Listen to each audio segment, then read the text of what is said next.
Capítulo 3º. Seção 1ª. Dos muros, das calçadas e da limpeza de terrenos.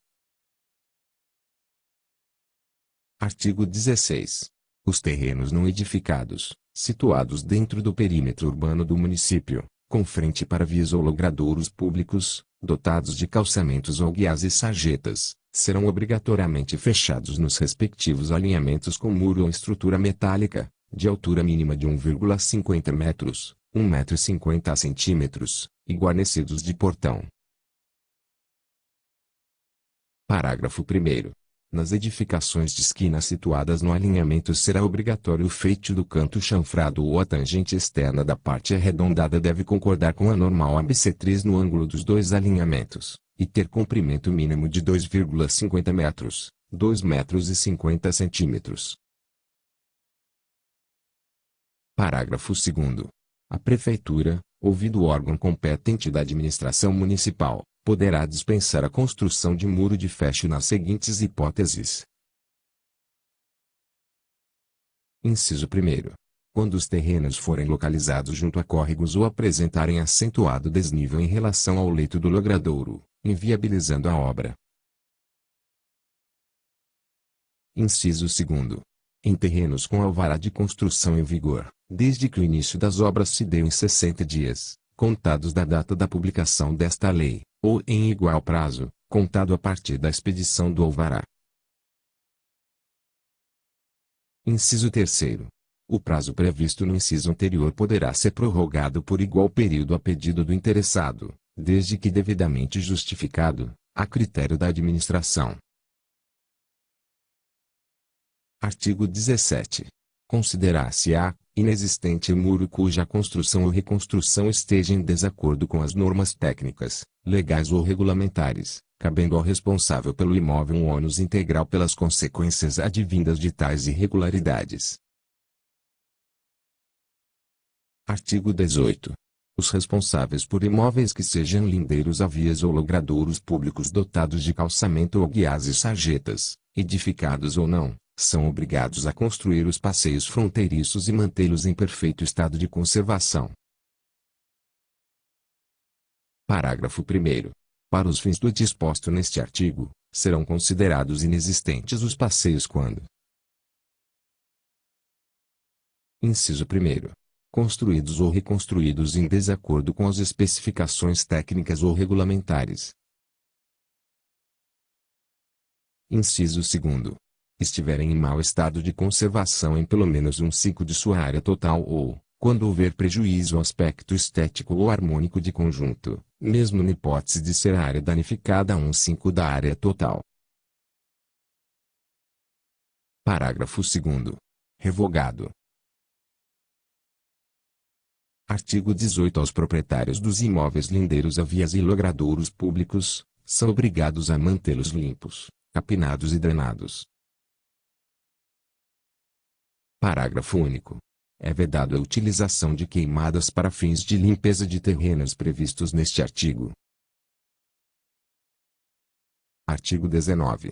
Os passeios serão executados em concreto simples, sarrafeados, de acordo com as especificações a serem regulamentas, excetuadas as hipóteses em que o órgão municipal competente exija a utilização de padronização ou material diverso.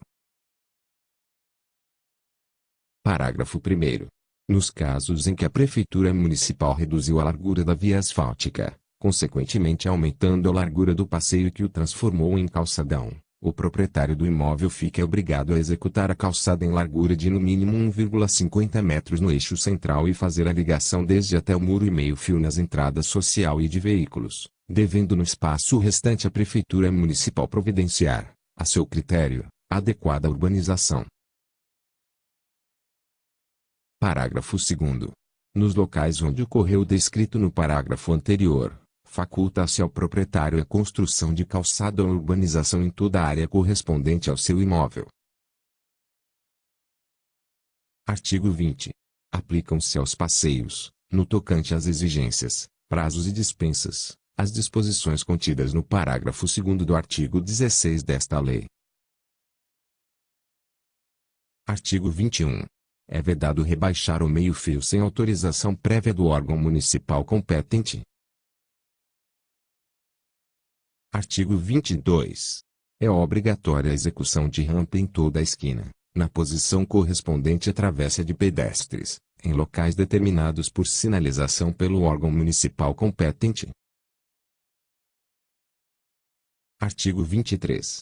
Em bairros de uso predominantemente residencial será permitido ao município gramado na calçada correspondente ao lote desde que a faixa destinada a pedestres seja pavimentada, tenha a largura mínima de 1,50 metros, 1,50 centímetros, e esteja localizada no eixo da calçada.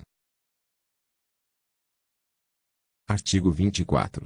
As calçadas deverão manter uma faixa de 1,50 metros, pavimentada para o trânsito de pedestres e manter uma abertura não pavimentada de no mínimo 50% do que exceder a faixa pavimentada, para fins de drenagem, denominando-se faixa de permeabilização e de serviços, calçada drenante.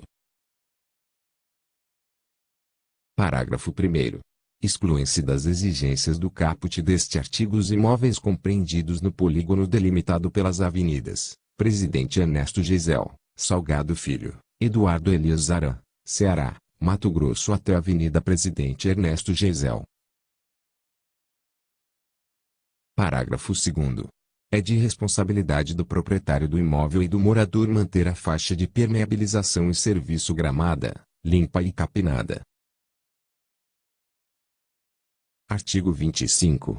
Durante o período de execução de empreendimento, o proprietário é obrigado a manter a calçada fronteiriça de forma a oferecer boas condições de trânsito aos pedestres, efetuando todos os reparos e limpeza que se fizerem necessários. Artigo 26. Após o término do empreendimento ou no caso de sua paralisação por tempo superior a 0,3 meses, quaisquer elementos que avancem sobre os logradouros deverão ser retirados, desimpedindo-se a calçada, e deixando-a em perfeitas condições de uso. Artigo 27. Só será permitida a instalação nas calçadas de mobiliário urbano previsto neste Código. Artigo 28. São responsáveis pelas obras e serviços de que trata esta lei. Inciso 1º. O proprietário ou possuidor do imóvel. Inciso 2º. A concessionária de serviço público, quando a necessidade de obras e serviços decorrer de danos provocados pela execução de obras e serviços de sua concessão. Parágrafo 1º. Nos casos de redução de passeios, alteração de seu nivelamento ou quaisquer outros danos causados pela execução de melhoramentos, as obras necessárias para a reparação do passeio serão feitas pelo poder público, sem ônus para o prejudicado. Parágrafo 2º. Os próprios federal e estadual, bem como as de suas entidades paraestatais, ficam submetidas às exigências desta lei. Artigo 29.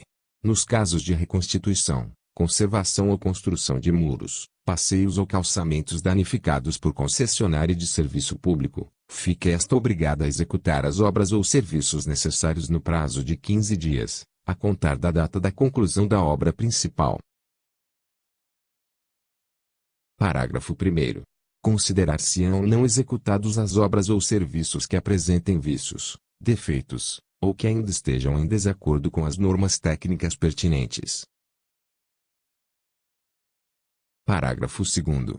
Excepcionam-se os casos em que os passeios sejam danificados, atendendo o conserto de ramal predial, cujo reparo está a cargo do proprietário,